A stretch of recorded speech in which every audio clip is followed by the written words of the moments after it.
Buenas noches, Oye País, yo soy Rudy González, gracias por su compañía en esta hora, como cada noche. Vamos a analizar los temas nacionales e internacionales que son noticias. En República Dominicana el tema de las elecciones, número uno, va cada vez más en aumento mientras se acerca la fecha de las votaciones. Muchas aristas, vamos a analizarlas detalladamente. Tenemos nueva Miss República Dominicana, Miss Universo, escogida este domingo en un lucido espectáculo transmitido por la televisión dominicana, por este canal específicamente. Los maestros y educación siguen trancados en su disputa, los maestros amenazando con nuevas paralizaciones y educación de que eso es lo que tengo y eso es lo que hay y eso es lo que va. Ya veremos. En Panamá, el Delfín de Ricardo Martinelli ganó las elecciones. Allá no hay segunda vuelta, ganó las elecciones con un, señores, 34.42%. En Haití, a la espera de qué va a pasar con la famosa intervención. ¿Qué va a pasar con la famosa intervención? Ya veremos. Analizamos el ejercicio de la prensa en el continente a propósito de la celebración la semana pasada del Día de Libertad de Prensa. La Voz de los Estados Unidos de América dedica su debate en el Foro Interamericano de esta semana al ejercicio de la libertad de prensa, los escollos, los problemas que se sufren, hacia dónde vamos. Esto y mucho más después de la pausa. En medio de la paralización de la docencia en las escuelas del Cibao, tras la convocatoria de la Asociación Dominicana de Profesores ADP en la capital, varios expresidentes del gremio de educadores se reunieron al mediodía de este lunes con el ministro de Educación Ángel Hernández, en procura de poner fin al conflicto por un aumento salarial del 20%.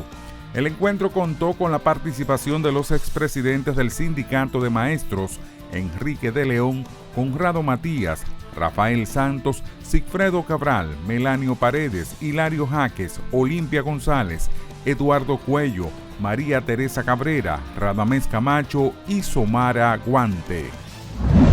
La Oficina Nacional de Meteorología, ONAMET, pronostica lluvias para las próximas 72 horas, por lo que el Centro de Operaciones de Emergencias, COE, mantiene 16 provincias en alerta amarilla y 9 en verde.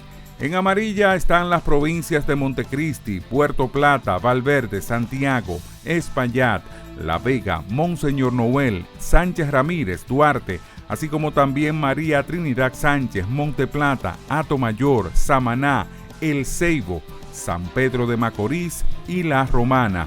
Así como también se encuentran en alerta verde Elías Piña, Santiago Rodríguez, Azua, San José de Ocoa, San Cristóbal, Hermanas Mirabal, La Romana y el Gran Santo Domingo.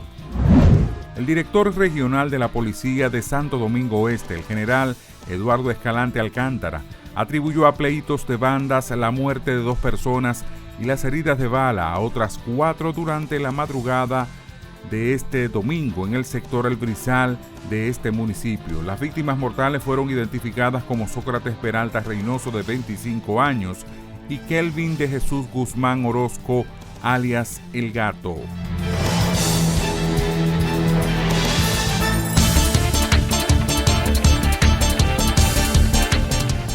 El presidente de Surinam, Chan Santoki, anunció que su gobierno está preparado para enviar militares y policías a Haití para asistir a las fuerzas de seguridad durante el proceso de transición en la isla caribeña. Según dijo Santoki hoy a un grupo de comunicadores locales, el grupo de seguridad lo están elaborando los ministros de Defensa y la Policía, y el de Justicia junto al Cuerpo Policial y del Ejército Nacional de Surinam. El Tribunal Electoral de Panamá reconoce a José Raúl Mulino como ganador de las elecciones presidenciales celebradas este domingo con el 96,88% del recuento completado. José Raúl Mulino se impone sobre el resto de los candidatos con 34,36% de los votos emitidos. Mulino es seguido por Ricardo Lombana con 24,84% y Martín Torrijos con un 16,01%. Además están Rómulo Rux, que obtuvo el 11,26%, Zulay Rodríguez con el 6,39%, José Gabriel Carrizo con el 5,82%, mientras Maribel Gordon 1,07% y Melitón Arrocha con el 0,21%. El Ministerio de Defensa de Rusia anunció que ha iniciado los preparativos para, en el futuro próximo, llevar a cabo ejercicios de las unidades de misiles del Distrito Militar Sur con la participación de la aviación y las fuerzas de la Armada del país. Estas maniobras se efectuarán por orden del comandante en jefe de las Fuerzas Armadas de Rusia, el presidente Vladimir Putin, detallaron desde el organismo. Mientras la OTAN considera peligroso e irresponsable que Rusia haya anunciado que planea realizar en breve ejercicios militares que impliquen armas nucleares tácticas. La retórica nuclear de Rusia es peligrosa e irresponsable. La OTAN permanece vigilante, indicó a la agencia española de prensa la portavoz aliada Farah Daklala. La libertad solo reside en los estados en los que el pueblo tiene el poder absoluto. Por el respeto a los valores democráticos y la dignidad del pueblo dominicano, El Rumbo de la Tarde, plural, objetivo, comprometido siempre con la verdad. Con Georgie Rodríguez, Rudy González y Ramón Colombo. Los poderosos ya están en el aire.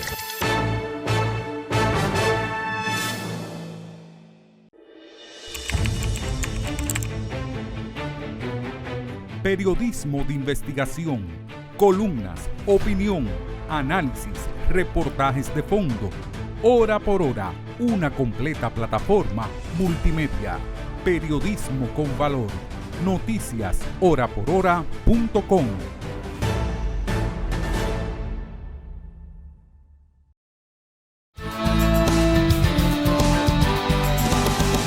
Estamos en campaña. A menos de 2 semanas de las votaciones fijadas para este 19 de mayo. O sea, el domingo de la semana próxima estaremos convocados todos a las urnas para ir a elegir presidente, vicepresidente, senadores y diputados.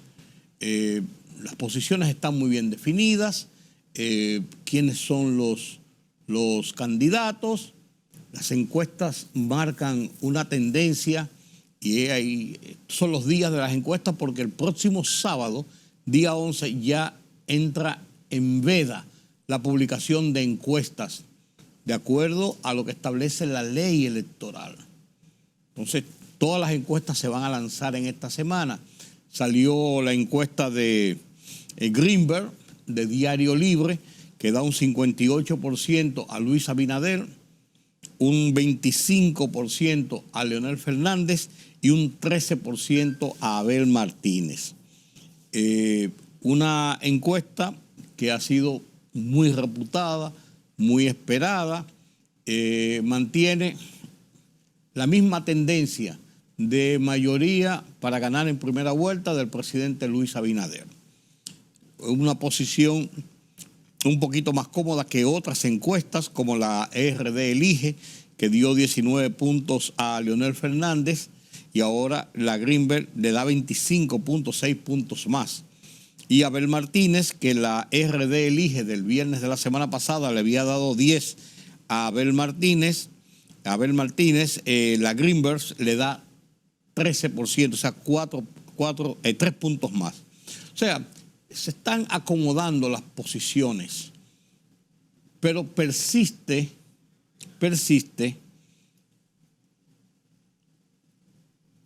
la voluntad de una mayoría fuerte, absoluta, del presidente Luis Abinader en su camino de la reelección. Necesita 50% más un voto. Si vemos lo que dice Greenberg, 58% a Luis Abinader, y 25% a Leonel Fernández, le dobla y le regala algunos más de la cantidad de votos en porcentaje que le lleva Luis Abinader a Leonel Fernández. Si usted reúne los votos de la oposición, 25 Leonel Fernández y 13 Abel Martínez, da un 43%. 25, 35, no, 38%. Da un 38%. Que es 20 puntos más que le lleva todavía Luis Abinader. Con 38 puntos no alcanza a provocar una segunda vuelta, que es a donde tienen la mira puesta ahora los grupos de la oposición. Tratar de provocar una segunda vuelta. Sin embargo, la solidez que muestran las encuestas, todas las que se han publicado a lo largo de este año, encuestas ordenadas públicamente por medios de comunicación o por otros sectores que no son los partidos políticos o partidarios de algunos candidatos, mantienen un porcentaje de Luis Abinader en primera vuelta, de victoria en primera vuelta. Esta noche que se presenta Mark Penn, no estará incluida en esta emisión. Se presenta Mark Penn sobre las 10 de la noche en el grupo SIN. Se espera la encuesta Gallup entre miércoles y jueves. Estaban terminando las mediciones y las tabulaciones y se espera la encuesta ACD, que estaba levantando información este lunes, martes y miércoles para dar resultados el viernes a más tardar, porque después del viernes no se pueden dar resultados. Vamos a ver qué siguen diciendo esas encuestas, pero esa es la realidad. Un fin de semana muy activo en la campaña política. Luis Abinader en caravanas, Leonel Fernández en caravanas, Abel Martínez en caravanas, Miguel Vargas en caravanas y los otros en exposiciones públicas. O sea, se está dedicando ya el tiempo completo. No hay fines de semana y días de semana. Día por día los partidos, los candidatos están en las calles. Están en las calles. Cuando no en caravanas públicas, en mano a mano, en reuniones multitudinarias o con público, cuando no en los medios de comunicación. Hay un tema que a mí me preocupa, mucho. Miren, el Tribunal Superior Electoral emitió una sentencia que yo considero que se extralimitó sobre el pedido de la Fuerza del Pueblo de que se incluyera, o sea, el pedido de Fuerza del Pueblo, no, pedido de varios candidatos que le decían, que se quejaban de que la Fuerza del Pueblo, su partido, no los incluyó en la boleta como candidatos de la circunscripción 1 del Distrito Nacional, pese a haber ganado en esas posiciones en la encuesta que hizo el partido como metodología de sus primarias en octubre pasado. Los resultados de las primarias son ley para establecer en los partidos. Es la regla de juego establecida. No es un invento de la Junta, es un mandato de la ley electoral, del régimen de partidos y del régimen electoral. Pues bien, 3 candidatos fueron excluidos para que la cúpula del partido se dispusiera a incluir 3. Entre ellos, el caso de Rafael Paz, que es el más emblemático. Está también el de Celine Méndez, pero el de Rafael Paz es el más emblemático. Pues estos 3 candidatos fueron al Tribunal Superior Electoral. El Tribunal Superior Electoral les dio ganancia de causa, pero yo creo que se fue más allá de sus limitaciones o de sus límites y estableció que debía sacarse a fulano y a fulano. Y yo creo que el tribunal lo que tenía que decir pura y simplemente era decir que había que incluir a fulano, a fulano y a fulano en la boleta en esa circunscripción porque ganaron sus elecciones. ¿Cómo el partido, la Fuerza del Pueblo, manejaba su situación interna? Tenían ellos que buscarle su vuelta y presentarlo ante la Junta Central Electoral. Pero bien, el partido tiene una obsesión, la Fuerza del Pueblo, de que Rafael Paz tiene que ser candidato. Y así lo dijo el presidente del partido y candidato presidencial, Leonel Fernández. Y así lo han dicho todos sus dirigentes y así lo ha dicho el propio Rafael Paz. Yo voy a ser candidato como quiera que sea. No. Medio se extraña con esto. Pese a lo que dijo la Junta, el Tribunal Superior Electoral, que la Junta tiene que acoger y acoge el mandato de un tribunal que está por encima de las decisiones de la Junta, dentro de lo que establece la ley. La Fuerza del Pueblo inscribió nueva vez a Rafael Paz. Se lo rechazaron. No puede ser. Y volvió y le dieron un plazo y volvió y lo inscribió el viernes pasado. Por obligación tiene que ser Rafael Paz. Se coloca a la Junta en una disyuntiva.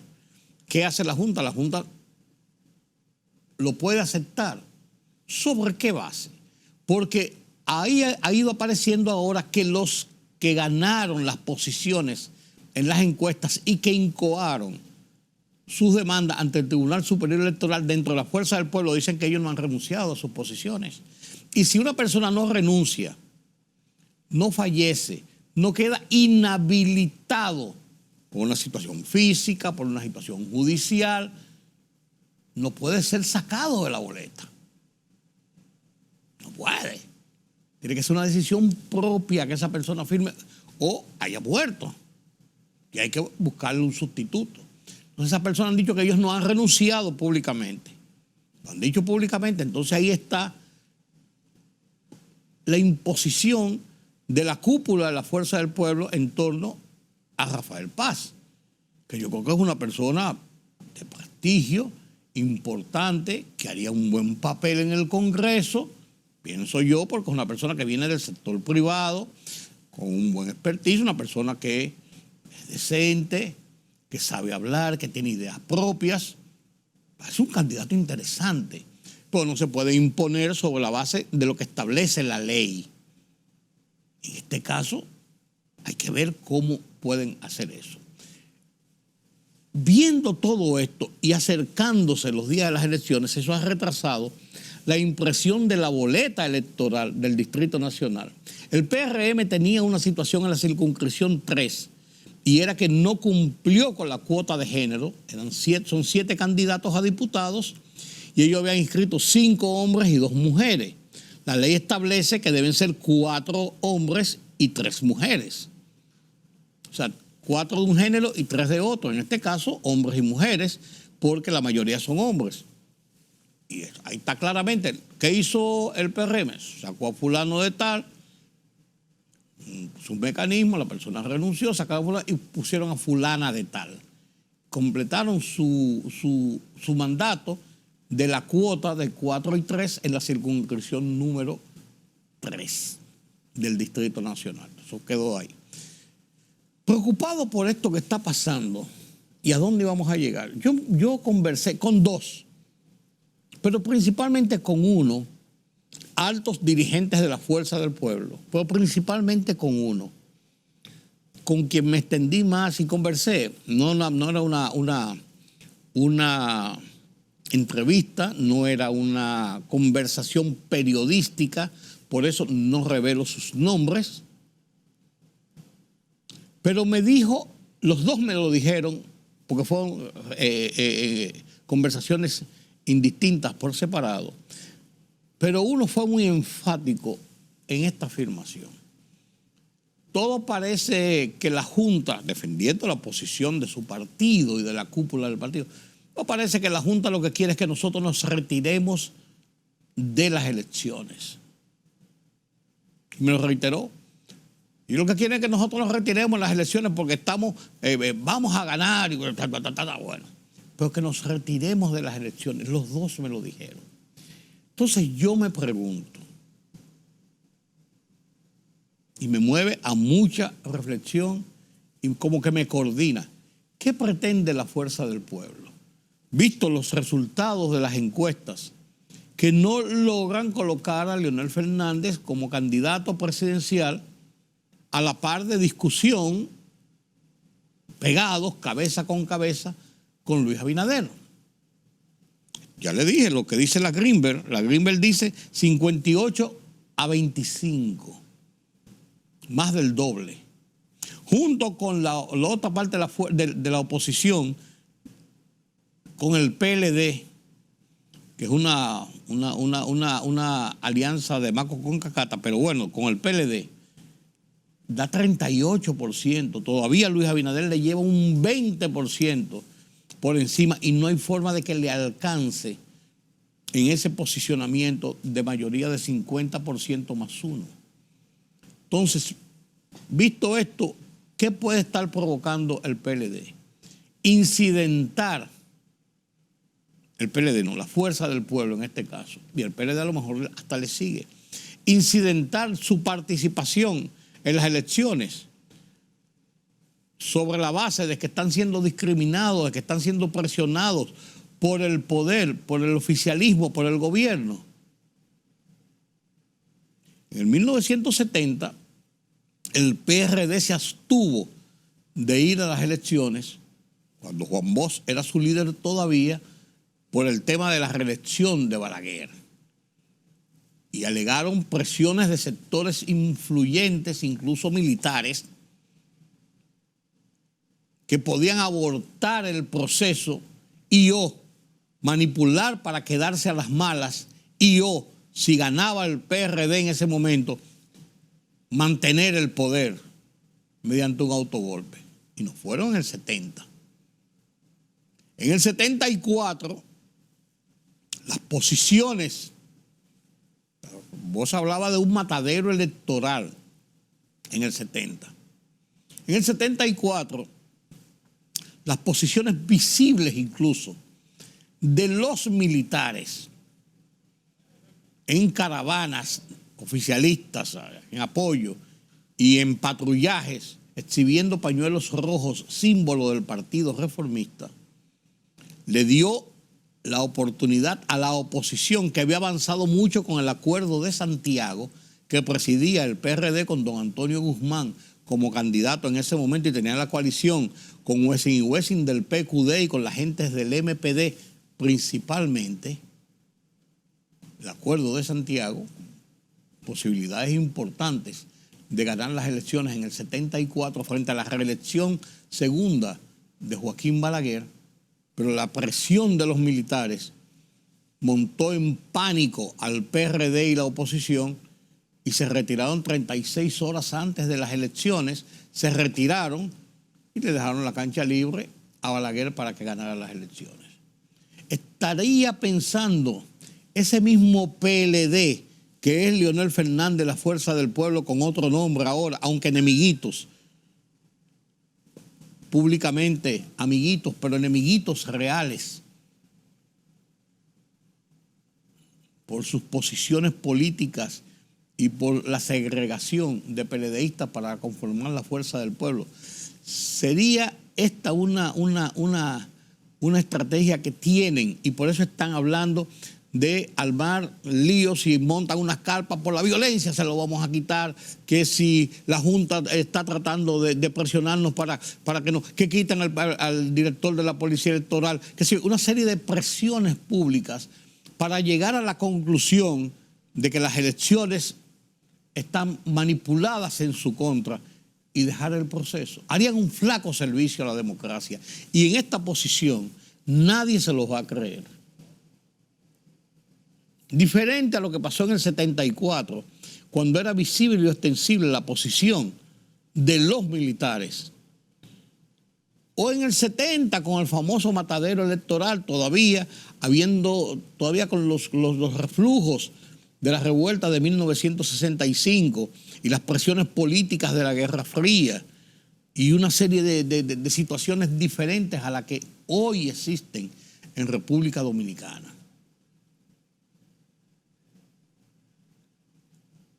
esas revelaciones que me hicieron esos dos dirigentes de la Fuerza del Pueblo, incluso voy a contactar con un dirigente del PLD, con quien voy a tomar un café, para ver reacciones en ese momento. Mañana les cuento. Como en la noche. Si realmente este es el propósito, ¿a dónde quieren llevar el proceso electoral? ¿De qué no son capaces de provocar, de incidentar, de montar para tratar de justificar una acción de esta naturaleza? Eso es muy peligroso, señores. Muy peligroso. La sociedad dominicana está decidida a luchar a brazo partido por sus derechos. Lo hizo en la Plaza de la Bandera, cuando le endilgó culpas a unos, beneficios a otros y lo que usted quiera, pero salió a protestar de una forma civilizada, sin tirarle ningún muerto en los pies a ninguna persona, ni a ningún partido, ni a ninguna autoridad o ningún sector de la sociedad, sin provocar turbamultas, sin provocar incidentes como lo del 84, las pobladas. Y esa misma sociedad que se plantó en ese momento en sus luchas en favor del sostenimiento de la democracia y de la libertad, es esa misma sociedad que hoy está diciendo: queremos ir a las urnas, hay que hacer elecciones, exigiéndole a los partidos que fueran y a los candidatos que fueran a un debate, como ocurrió. O sea, las reglas de juego han cambiado, la Junta está actuando y está actuando hasta ahora de una manera transparente y pulcra. Es más, se ha ido más allá complaciendo a la oposición como para que no digan, diría yo.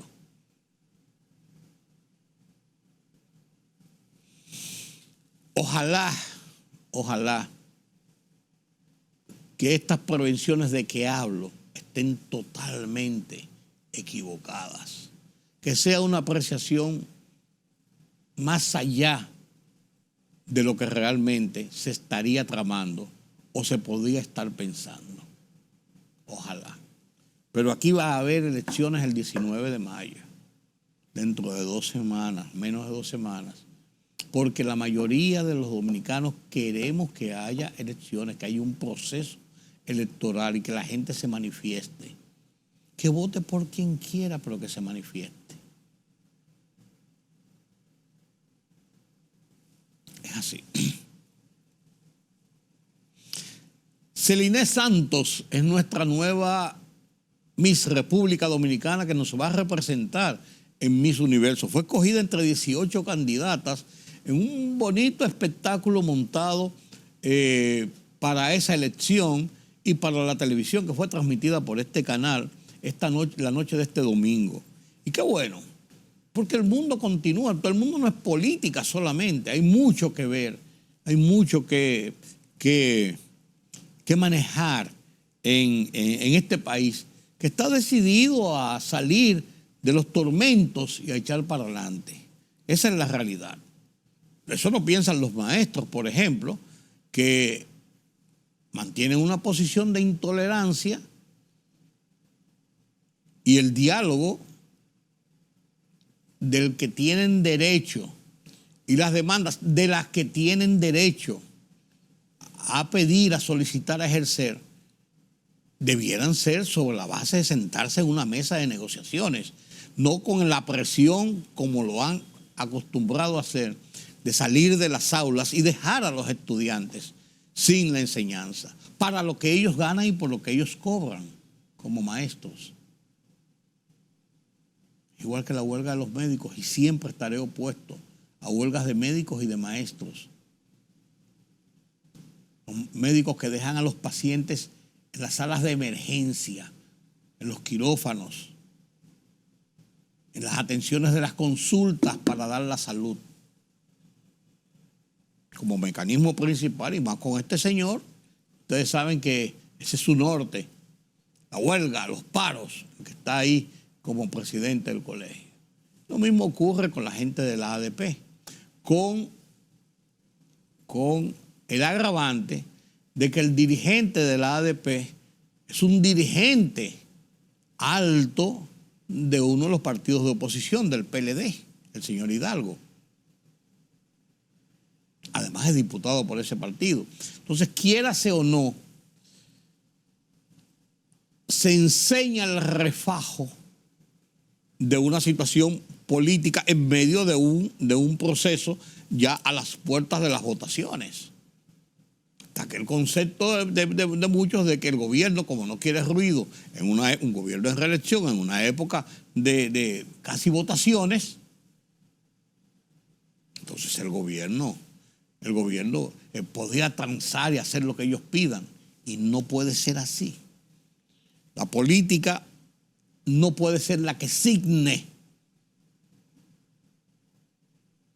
el trabajo, la labor de los educadores, en este caso específicamente. Y lo están haciendo así. El presidente Luis Abinader viaja este martes a los Estados Unidos, específicamente a Washington, D.C., donde va a recibir un reconocimiento y va a ser el orador principal en una actividad en la Organización de Estados Americanos, en la OEA. Que eso se va a producir el miércoles a primera hora de la mañana. El presidente va a viajar el martes, va a estar fuera del país, regresará, tiene planes de regresar el jueves de nuevo a incorporarse a sus actividades como presidente y como candidato presidencial, faltando ya, cuando él llegue el jueves, 10 días para las elecciones, 9 días para las elecciones. Interesante, interesante. En Panamá, José Raúl Mulino ganó, de 64 años, un delfín de Ricardo Martinelli, ganó las elecciones en Panamá. No hay segunda vuelta en Panamá. Habían 3 candidatos principales y Mulino sacó 34.42% de la votación. Realmente no es una mayoría. No es una mayoría, es una minoría, una tercera parte de la población autorizada a votar. 34%. El segundo lugar quedó Ricardo Lombana con un 25.2%. O sea, la diferencia de 9 puntos porcentuales es clara y ahí se definió las elecciones de este delfín de Ricardo Martinelli, quien fuera presidente y está acusado de corrupción y condenado a 10 años de prisión por corrupción. Es un delfín de Ricardo Martinelli que llega a la presidencia de Panamá. En Haití están esperando, lógicamente, las tropas de intervención. Ya se ha dicho que será a partir del 26 de este mes, el 24 de mayo, estará el presidente de Kenia en Washington, se reunirá con el presidente Joe Biden y con autoridades, y se habla de que posiblemente con la gente de Naciones Unidas, con la gente de la OEA, todo esto en la preparación del marco de las actividades que van a significar la intervención militar y policial de varios países en Haití frente a la situación de violencia, de inestabilidad, de ingobernabilidad que hay en ese país. Ya varios aviones de Estados Unidos, se ha dicho en el fin de semana, aterrizaron en Puerto Príncipe, aviones militares, llevando equipos logísticos estratégicos para la instalación de las fuerzas, las tropas que llegarán, que se presume serán, bueno, Kenia había dicho 1,000 efectivos en principio, después los redujo, después los aumentó, pero se van a incorporar también tropas de Estados Unidos, de varios otros países, pueden ser unos 1,000 y pico, 2,000 hombres inicialmente para comenzar el proceso de instalación, de adecuación y enfrentar principalmente las pandillas y tratar de brindar un marco de seguridad para que el Consejo Presidencial designado en Haití pueda comenzar a actuar como gobierno provisional y llevar al país a un proceso de elecciones. Eso es a grandes rasgos de lo que se trata. Pero eso está, todo indica que a la vuelta de la esquina. A la vuelta de la esquina. Así es.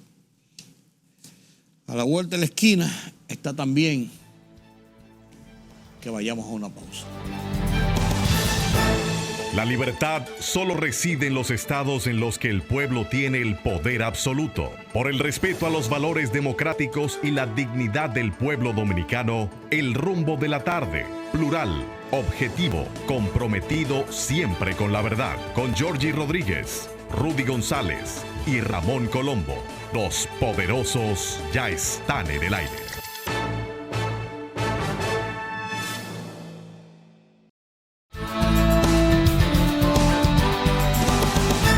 La semana pasada el mundo celebró el Día Mundial de la Libertad de Prensa. Uno de los ejes principales del ejercicio de libertad y democracia de los países. Uno de los ejes fundamentales establecidos en todas las constituciones del mundo. Uno de los principios cardinales de una verdadera libertad. En República Dominicana luchamos por muchos años en favor de esta libertad de prensa y seguimos luchando. Eso es una lucha día a día.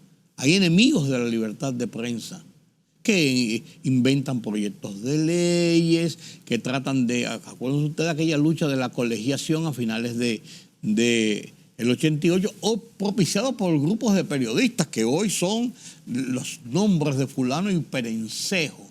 Pues trataban de que hubiera una licencia obligatoria para poder ejercer el periodismo. Gracias a Dios que se plantaron hombres como Germán Ornes, como don Rafael Herrera, como Aníbal de Castro, como Virgilio Alcántara, verdaderos ejecutivos periodísticos del país, y le hicieron resistencia a esas pretensiones, porque si no, nosotros para poder ejercer eso tuvíamos que presentar un carnet que nos va a emitir, sabrá Dios quién y por qué razón. A lo mejor, si me entienden que yo soy desafecto de sus pensamientos, como de hecho lo he sido en muchas ocasiones, porque me siento en la libertad de decir lo que yo entiendo dentro del marco del respeto y dentro del marco de la objetividad que yo creo ejercer y presentar ante ustedes. Sabrá Dios si ellos dicen, y no me dan un carnet. Y yo lo puedo ejercer. La profesión que abracé. Bueno, tengo 56 años en esto. Y gracias a Dios nadie nunca me ha sometido a la justicia por difamación e injuria. Nadie nunca me ha desmentido una información porque yo haya dicho de manera aviesa y de manera expresa alguna mentira o haya provocado alguna calumnia. Me puedo equivocar en la presentación de datos de una información, pero jamás con el interés de hacer un daño, jamás con el interés de engañar a la gente. No. Entonces, esas luchas se lograron y ahí está la libertad de prensa que disfrutamos hoy. De yo poder sentarme aquí y decir lo que yo entienda, lo que yo investigo, lo que yo considero que es el resultado de una situación X o Z. Las noticias están ahí, yo las analizo simplemente. Me equivoco, a veces hasta me prejuicio, porque uno es humano, pero nunca en desmedro de la integridad de una persona, de una institución, de la sociedad, ni promoviendo el engaño, la mentira. No. La Voz de los Estados Unidos de América, a propósito de la libertad de prensa, dedicó su foro de esta semana, foro interamericano, Libertad de Prensa, Obstáculos y Esperanza. Los periodistas de las Américas enfrentan acoso, persecución, prisión y en varios casos la muerte y la desaparición. Sin embargo, pese a todos estos obstáculos, los comunicadores continúan informando, muchas veces desde el exilio.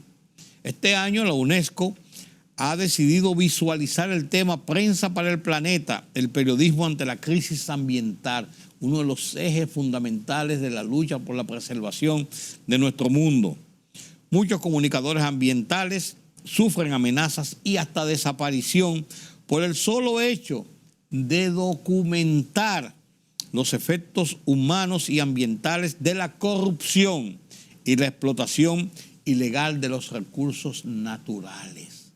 Sobre esto versa este foro interamericano que dirige magistralmente, como cada semana, Gonzalo Abarca, desde La Voz de los Estados Unidos de América. Con este foro me despido de ustedes hasta mañana. Yo soy Rudy González. Pasen un feliz resto de la noche.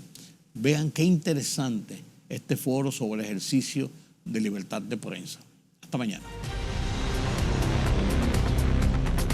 En las Américas, los periodistas enfrentan acoso, persecución, prisión y en varios casos muerte o desaparición. Sin embargo, pese a los obstáculos, los comunicadores continúan informando, muchas veces desde el exilio. Este año, la UNESCO ha decidido visibilizar el tema Prensa para el Planeta, el periodismo ambiental ante la crisis. La Voz de América ha desarrollado el proyecto La Prensa Libre Importa.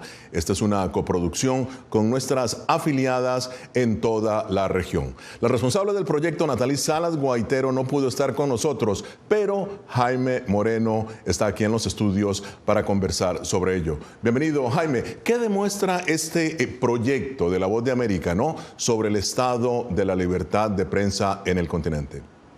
Hola Gonzalo, La Voz de América estuvo desarrollando este proyecto Periodismo, la Prensa Libre Importa por todo un año y se hizo en coproducción con varias de nuestras afiliadas en el continente, medios como Azteca de México, Guatevisión de Guatemala, Teleamazonas en Ecuador, entre otros. Según la Sociedad Interamericana de Prensa, la libertad de prensa en la región atraviesa un momento muy oscuro, marcado por altos niveles de violencia contra los periodistas y medios de comunicación.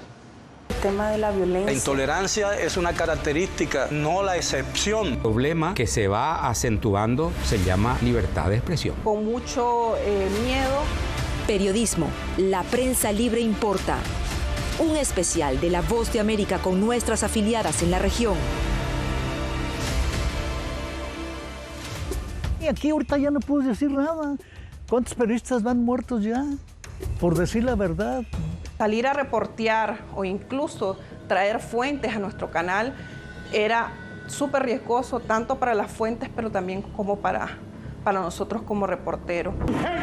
Y estando en la calle, la persecución de los colectivos cuando uno iba a cubrir la Asamblea Nacional. Estábamos cubriendo la situación con Guaidó y nos acaban de llevar detenidos funcionarios del PEVI, nos están quitando el teléfono en este instante. Desde que están las redes sociales, creo que para los periodistas y sobre todo para las periodistas mujeres ha sido complejo enfrentar hostigamiento online.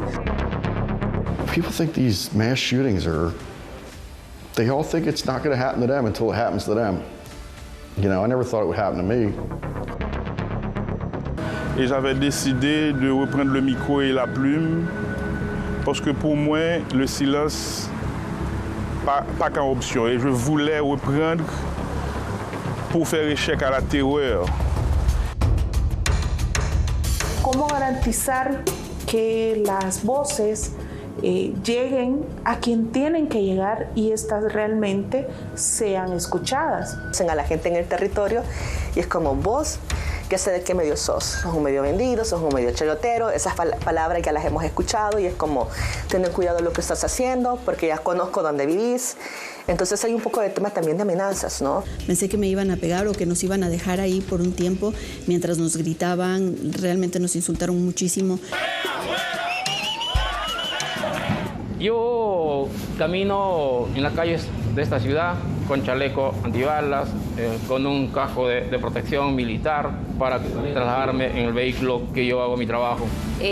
Opinar, decir, participar como ciudadanos es una piedra angular para las democracias en el mundo. No puede existir una democracia, un país democrático, si no hay libertad de expresión y mucho menos libertad de prensa. Y el rol de los periodistas es informar, formar, entretener y ejercer el rol del perro guardián de la democracia. El crecimiento del autoritarismo, la polarización política, el deterioro de la democracia ha llevado a que los periodistas encuentren numerosos problemas para realizar su labor informativa sin temor a represalias. Bueno, Jaime, la Sociedad Interamericana de Prensa realiza el índice de Chapultepec, ¿no? Que es en realidad un barómetro que mide diversas variables que impactan la libertad de expresión y de prensa en 22 países del continente. ¿Qué radiografía emerge, Jaime, de este índice?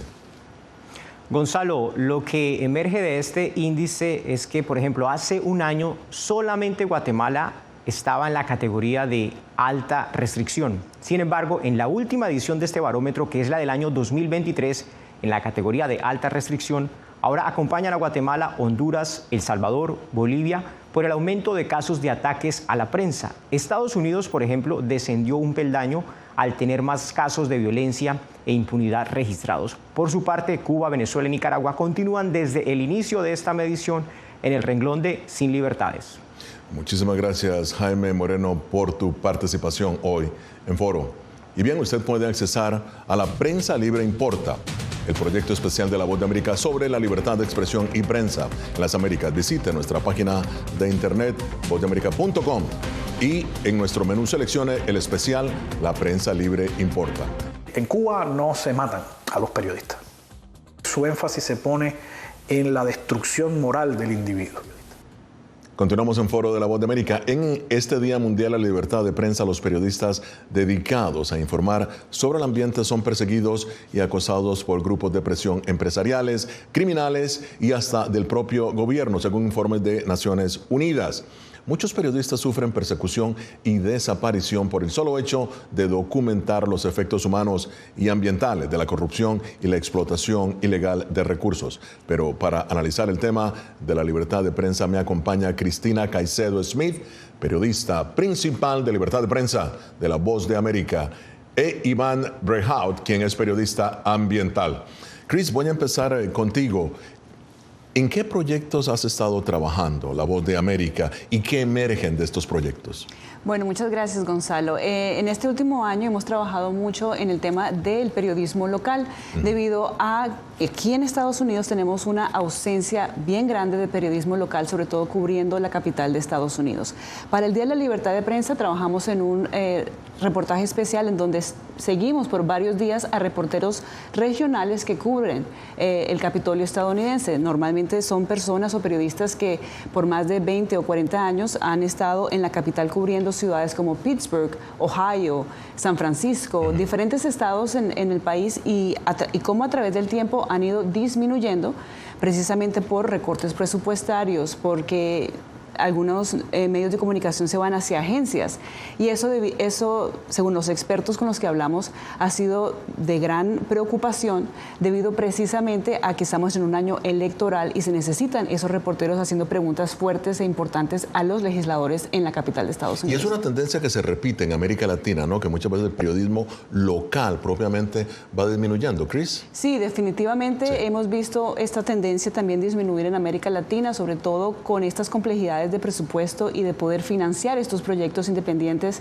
y locales para estas áreas rurales. Tenemos zonas en donde, por ejemplo, en México, en donde no existe periodistas locales debido a las amenazas, debido a los riesgos que corren estas personas o estos periodistas en estas zonas de diferentes países de Latinoamérica. Y uno de los puntos en los que hiciste hincapié en estos reportajes también fue el impacto del COVID, que prácticamente borró del mapa muchos medios locales, ¿no? Sí, precisamente aquí en Estados Unidos, a partir del COVID del 2020 al 2024, se vio una disminución aproximadamente de 1/3 de los medios locales en Estados Unidos. O sea que hay condados en el país en donde no existe periodismo local. No existe un periodista haciendo preguntas específicas a un legislador o a una persona en una alcaldía. También hemos visto cómo a través del 2004 hasta el 2023, según estudios, existen 2.000 medios que ya no existen tampoco en el país. Hablamos de que al principio del siglo XX existían aproximadamente 24.000 medios, esto según un estudio, y ahora tenemos 6.000 medios locales cubriendo un país tan grande como Estados Unidos. Y eso es Estados Unidos. Ahora imagínate en el resto de la región. Muy bien, vamos a pasar ahora a la Amazonía, donde se encuentra ya Iván. Iván, bienvenido. Te pregunto, como periodista ambiental, ahora trabajando obviamente en esta amplia región, ¿no?, que es el Amazonas, ¿cuáles son los obstáculos a los que te has enfrentado en tu trabajo? Bienvenido. Muchas gracias, Gonzalo. A ver, los retos que enfrentamos los periodistas ambientales en la Amazonía tienen que ver mucho con lo que acaba de comentar la compañera, restricción de fondos, a veces la hostilidad de las personas a las cuales vamos a entrevistar, con las cuales tenemos que un poco interpelar la realidad, ¿no? Autoridades que están coludidas con delitos ambientales, además de la propia severidad del ambiente amazónico, ¿no? Son horas, a veces días de navegación para poder llegar a un sitio en donde se está realizando alguna actividad ilegal. Las barreras idiomáticas, estamos hablando de una región absolutamente diversa. Hay en realidad muchos retos que enfrentamos cuando hacemos el trabajo en Amazonía.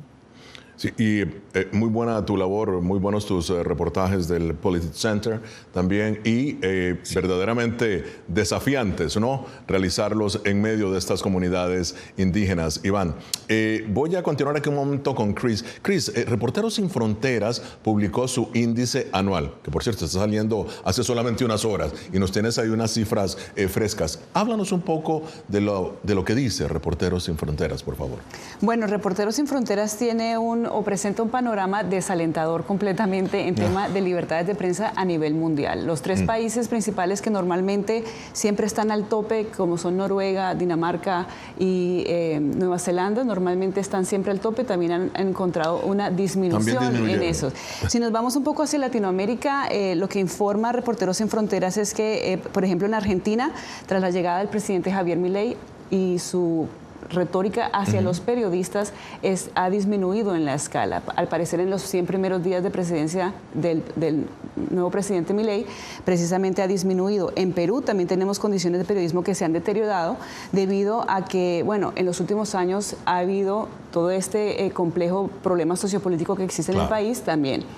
Y Guatemala es otro también de los países principales debido pues, a que precisamente tiene problemas con el encarcelamiento de un periodista, José Rubén Zamora, el cual fue juzgado y todavía está su caso pendiente y está detenido en Guatemala. Así que es un panorama definitivamente desalentador en América Latina y sorprendente también en Estados Unidos. Sorprendente, ciertamente. Bueno, Iván, ahora, como lo has mencionado, trabajas en comunidades indígenas que generalmente no se asientan en regiones protegidas. Ahora, ¿cómo documentas, qué tratamiento periodístico das cuando grupos, digamos, madereros o grupos criminales realizan talas o ejecutan actividades en estos territorios?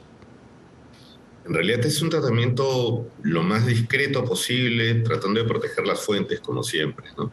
Los niveles de amenaza que tiene la población rural, amazónica, tanto indígena como migrante, porque hay muchos mestizos también. La situación de amenaza es bastante alta, ¿no? Tienes lugares en donde la trata de personas es evidente, prostitución infantil, el reclutamiento de jóvenes para trabajar en los campos de narcotráfico, para trabajar para el narcotráfico, para la tala ilegal o para la minería ilegal, para la extracción forestal ilegal, para la pesca ilegal. ¿No? Todo ese panorama es muy complejo de describir, y el internarte en la Amazonía, conversar con la gente, el obtener la información tratando de ser equilibrado y sin ponerle un rostro identificable, porque los pones en riesgo, en un mayor riesgo, es una labor compleja. Entonces, muchas veces las denuncias tienen que hacerlas los mismos periodistas. O sea, es el periodista el que asume la total responsabilidad del reporte y no puede exponer abiertamente las fuentes. Muchos de ellos son gente que está tratando de escapar de esto, y es difícil. Ahora, en el caso tuyo, obviamente estás expuesto también a amenazas. ¿Has recibido amenazas? Y si es así, ¿de qué grupos? Varias a lo largo de estos años, y sí, o sea, desde madereros ilegales que están emparentados con autoridades políticas, alcaldes, hasta grupos con los cuales tú sabes que están metidos en negocios bastante turbios, bastante violentos, y lo que te dicen es mejor no reportes, mejor aléjate un poco, no te conviene, no queremos hacerte daño, pero si nos obligas, lo vamos a hacer. Y es contigo, con tu familia, con la gente que trabaja contigo. Las amenazas hacia los líderes indígenas y hacia los periodistas que cubrimos Amazonía son cada vez mayores, definitivamente. El periodismo ambiental y sus desafíos, sus riesgos, para decirlo más concretamente. Porque ya no existe la libertad de expresión en México. La libertad de expresión la acabó el crimen organizado. Bien, y en la parte final de foro, conclusiones. Chris, tu opinión. Bueno, en Estados Unidos definitivamente expertos analizan la situación crítica del periodismo local e independiente, sobre todo en un año electoral, y cómo se debe apoyar a estas organizaciones para que pueda tener más periodistas cubriendo sobre todo los condados locales de Estados Unidos. Muy bien, Iván, tu análisis. Sí, el periodismo ambiental es urgente y necesita el mayor soporte posible. Los periodistas estamos haciendo nuestro mejor esfuerzo para enfrentar la crisis más grande de todos los tiempos, ¿no? Y ahí estamos. Muchísimas gracias a Cristina Caicedo Smith y a Iván Brehaut. Llegamos así al final de esta edición de Foro. Nos vemos la próxima semana desde Washington. Les habló Gonzalo Abarca.